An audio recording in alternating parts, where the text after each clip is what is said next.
En cet instant, je nous propose un voyage en cœur à cœur avec Anubis pour aller à sa rencontre et découvrir qui il est vraiment. Anubis est le fils du dieu Osiris et de la déesse Nephthys. Traditionnellement, il est représenté avec une tête de chacal. Il tient dans une de ses mains un sceptre et dans l'autre la croix de Ankh. Il est connu pour être le dieu des morts. Dans la mythologie égyptienne, il est dit de lui qu'il présidait à la pesée des âmes avec la plume de Maat pour déterminer où iraient les âmes, ou bien sur le rivage bienheureux de l'au-delà, ou bien vers Sobek pour être dévorés. Il accueillait les défunts et conduisait ceux qui étaient dignes de franchir les rives de l'au-delà en toute sécurité vers ces rivages bienheureux. Les prêtres et les prêtresses d'Anubis étaient chargés d'embaumer les morts. Ils avaient également pour mission de réaliser tous les rites sacrés qui permettaient au corps du défunt d'être honoré et à son âme d'entreprendre en toute sécurité son voyage vers l'autre monde. Anubis est aussi le dieu de la renaissance et de la résurrection. Il nous enseigne que la mort n'est rien d'autre qu'un grand passage vers une autre forme de vie, puisque l'âme est immortelle.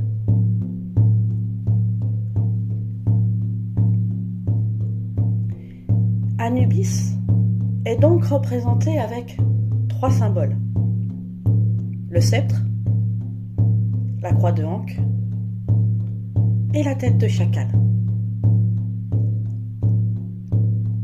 La croix de Ankh est connue sous les noms suivants: croix de vie, clé de vie, clé de Ankh, ou aussi la clé du Nil. Elle est un puissant talisman de protection. Lorsqu'elle est tournée vers le haut, elle est source de protection pour tous les vivants. Lorsqu'elle est tournée vers le bas, elle est source de protection pour les défunts. La croix de Ankh est porteuse d'une magie sacrée.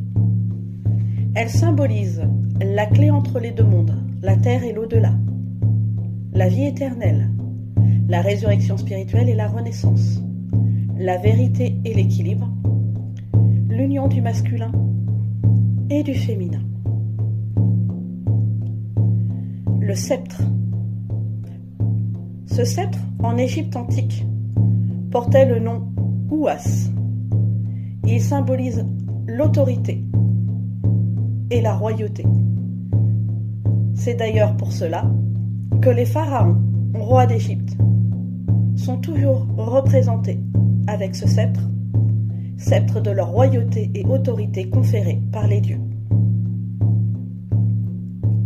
En portant un sceptre dans une de ses mains, Anubis nous signifie sa puissance et son autorité, de même que sa royauté.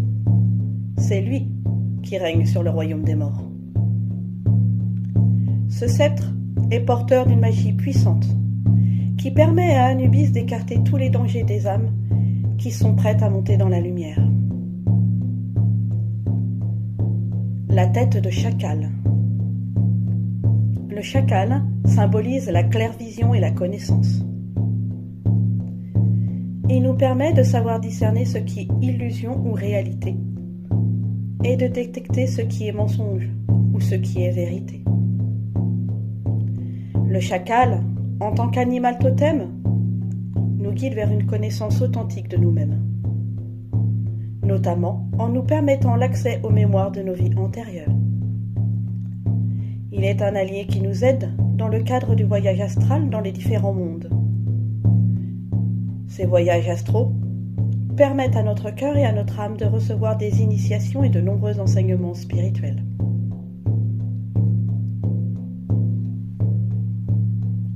Anubis intervient dans de nombreux domaines.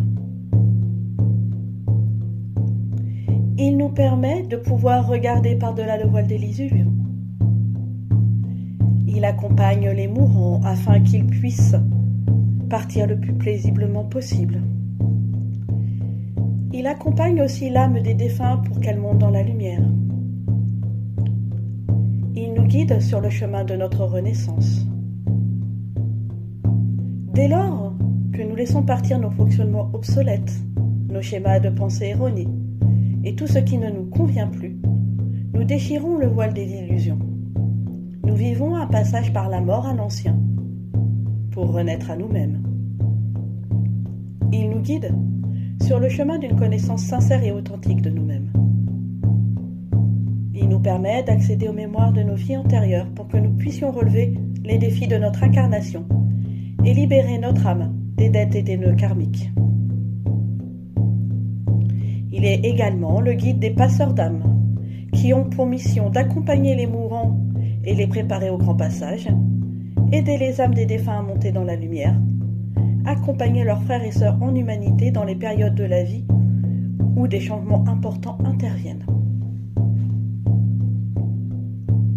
À présent, je laisse la parole à Anubis qui lui-même se présente. Canalisation du 21 novembre 2021. Mes bien-aimés, je suis Anubis, Seigneur de la vie et de l'amour. C'est tout en douceur que je me présente à vous. J'aimerais en cœur à cœur me dévoiler à vous. Vous me connaissez comme le Dieu des morts et en cela vous êtes juste, car je suis bel et bien celui qui règne sur le royaume de l'au-delà. J'y accueille l'âme de vos chers défunts. Je veille à ce que leur voyage vers les rivages de l'autre monde se passe en toute sécurité. Je suis celui qui aide les âmes justes à accéder à la félicité et celui qui révèle aux âmes perdues leur errement. Je suis celui qui veille à ce que chaque âme prenne sa juste place et tire les leçons de son incarnation qui s'est achevée sur le plan terrestre. Au-delà de l'accompagnement de l'âme des défunts, je suis celui qui vous accompagne dans chaque étape importante de votre vie. Je suis celui qui fait éclore dans vos cœurs et vos âmes les fruits délicieux de la maturité et de la sagesse. Je vous conduis à la juste connaissance de vous-même et je vous aide à dissoudre les chaînes des pensées et des croyances limitantes. Je suis celui qui vous révèle la vérité de tout votre être. Si vous consentez à me suivre, je vous apprendrai à voir par-delà le voile trompeur des illusions. Je vous affranchirai du mensonge et des conditionnements mortifères. Je vous enracinerai dans votre beauté originelle. Je vous éveillerai à la magie de la vie. En alchimiste divin, je transmuterai tout ce qui en vous est mort en une source intarissable de vie et de joie véritable. Je vous initierai à la sagesse sacrée des cycles de la vie. Je vous conduirai au rivage bienheureux de votre bonheur. Car je vous veux libre, debout et pleinement vivant. Je vous aime. Je suis Anubis, Seigneur de l'amour et de la vie. Et j'ai parlé. Moi, Anubis, Seigneur de l'amour et de la vie, je vous invite à présent à respirer calmement et tranquillement. Je vais vous inviter à un merveilleux voyage dans cette terre de mystère qu'est l'Égypte antique. Nous allons remonter les limites de temps et de l'espace ensemble. Et voici qu'à présent, vous vous trouvez sur les bords du Nil. Ô merveilleux Nil, mon ami, dont les eaux si sacrées sont capables de tous les miracles de vie. Je vous invite à contempler la beauté et la majesté du Nil. en ce merveilleux soir de clair de lune, où la lune, en majesté, brille de tout son éclat. À présent, moi, Anubis, je vous fais signe d'avancer dans les eaux du Nil. Posez donc votre tête tout contre mon cœur. Entendez-le battre à l'unisson avec le vôtre.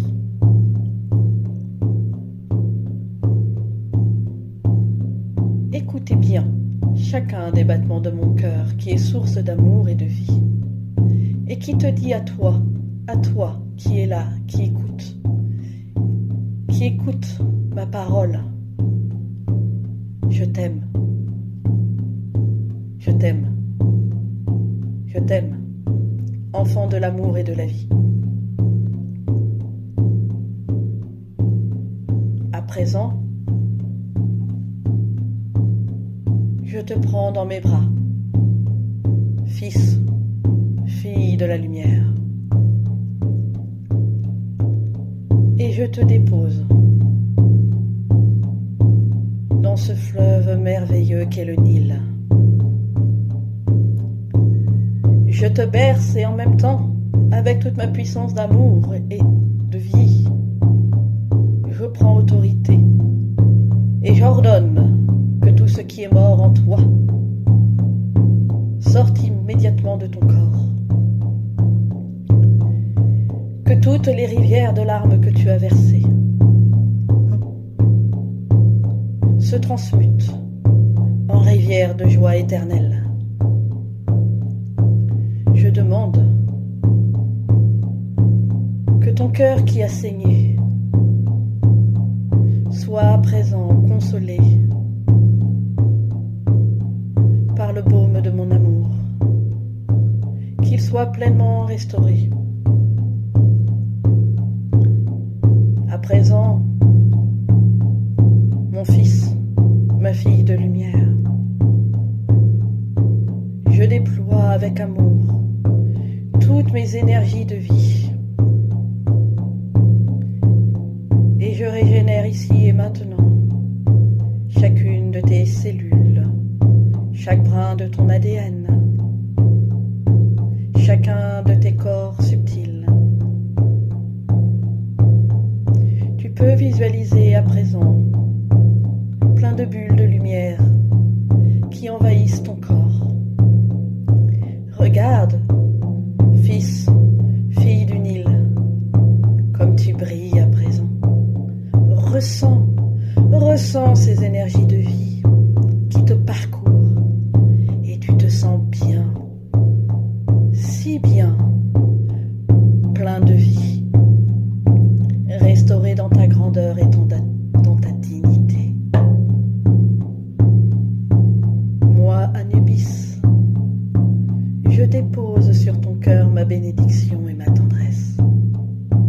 Je suis Anubis, Seigneur de l'amour et de la vie, et j'ai parlé. Je te demande de te relever, fils,